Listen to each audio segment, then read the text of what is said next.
হরে কৃষ্ণা। আজকে আমি চলে এসেছি একটা ছোট্ট ভাইয়ের বিয়ের অধিবাসের অনুষ্ঠানে। কালকে ওদের বিয়ে, আজকে হচ্ছে অধিবাস। আর অধিবাসে বসার আগে ওরা দুজনা মিলে করেছে ফটোশ্যুট। আর ফটোশ্যুটে একটু মজা হবে না সেটা কি হয়? একটু মজা তো হবেই, বিয়ে বাড়ি বলে কথা। আর ওদের দুজনকে কিন্তু আমরা সবাই মিলে হেল্প করছিলাম যে ওরা কি কি পোজে ছবি তুলতে পারবে, কারণ যেহেতু নতুন বর নতুন বউ, ওরা দুজনা খুব লজ্জা পাচ্ছিল পাশাপাশি বসে ছবি তুলতে।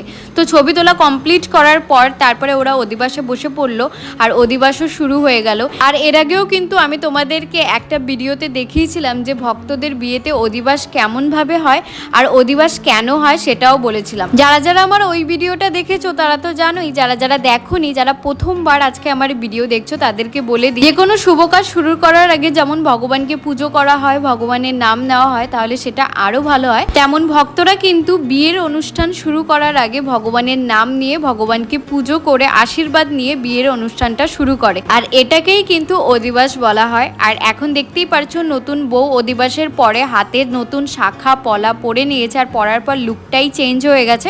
আর এখানে নতুন বরকে দেখে মনে হচ্ছে খিদে পেয়েছে। শুধু নতুন বরের নয়, আমাদেরও খিদে পেয়েছে, যেহেতু প্রসাদের টাইম হয়ে গেছে। আমরাও বসে পড়েছি প্রসাদ পেতে। প্রসাদে ফ্রাইড রাইস আর আলুর দম ছিল, খুব টেস্টি ছিল। আর খেতে খেতে বৃষ্টিও শুরু হয়ে গেছে। আর এখানে দেখো মেয়ের আবদারে বাবাকে কত কিছু করতে হয়, এটা দেখে আমার নিজের ছোটবেলার কথা মনে পড়ে গেল। আর ইতিমধ্যে কারেন্টও কিন্তু চলে গেছে। বৃষ্টি হচ্ছে আর কারেন্ট যাবে না, সেটা কি হয়? আর এই অন্ধকারের মধ্যেই আমরা সবাই একসঙ্গে বসে রয়েছি, সবাই কথা বলছি।